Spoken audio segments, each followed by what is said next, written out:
Sift through any rock band's repertoire and you'll often find a finger-picked acoustic gem nestled among the supercharged rockers. Look at Jefferson Airplane's Embryonic Journey, Yes's The Clap, or the Allman Brothers' Little Martha. These songs all have one thing in common. The techniques they spring from were all inspired by roots music of some kind. The guitarists in these bands grew up listening to and playing a variety of roots styles, including acoustic folk, blues, ragtime, country, and bluegrass.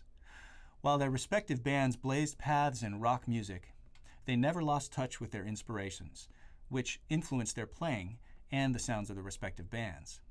In this lesson, we'll take a look at how these influential rock guitarists used roots music to create finger-picking classics, and how to create similar pieces of your own. When players like Jorma Kaukonen of Jefferson Airplane were picking up the guitar, they were influenced by the alternating bass finger-picking styles of blues and ragtime roots pickers like the Reverend Gary Davis, Merle Travis, and Mississippi John Hurt.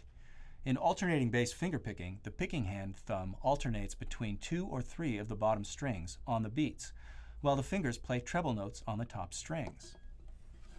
1, 2, 3, 4.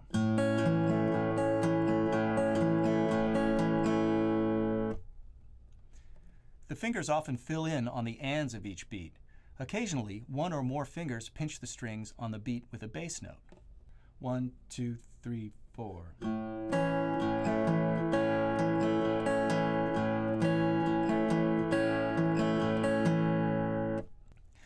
This style of playing provides a great accompaniment to vocal songs and has been featured in hits like Simon & Garfunkel's The Boxer, Kansas's Dust in the Wind, The Beatles' Dear Prudence, and countless others.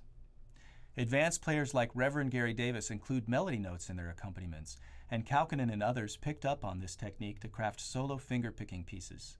For example, if we take a melody like this phrase from the folk standard My Grandfather's Clock, we can find many ways to play it along with the backing chords via alternating bass finger-picking patterns. Here are the melodic phrases. 1, 2, 3, 4.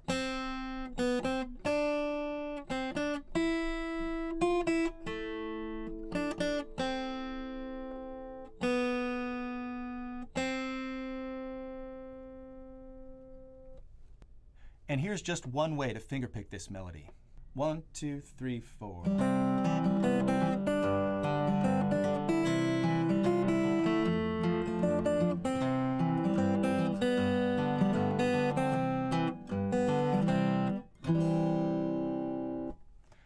I've added a few filler notes on the upbeats to provide extra drive and a hammer-on in measure 6 to help sound a melody note that might be harder to pluck quickly with the fingers.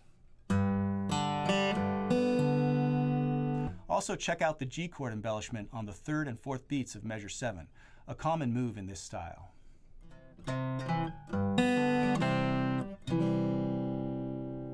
In measure 4, you'll need to fret the bass note of the F chord with your thumb.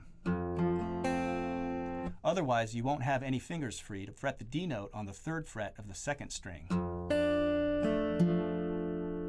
Fretting bass notes with your thumb allows you to grab more melody notes, making it a go-to trick for any serious alternating bass fingerpicker. Using these techniques, you can play tons of melodies at the nut of your guitar. For more inspiration, check out the classic fingerpicking tunes Freight Train or Going Down the Road Feelin' Bad. As you might expect, it's a little more difficult to play this way up the neck because your fingers have to hold down full 5 or 6 string chords. But several keys, E, A, and D in particular, are a little easier up the neck because they have one or more bass notes that fall on open strings. For example, in the key of A, the open 5th string A helps to free up your fingers for more complicated licks, like the double hammer-on and pull-off move in this next example, which is similar to Kaukonen's signature licks in Embryonic Journey. 1, 2, 3, 4.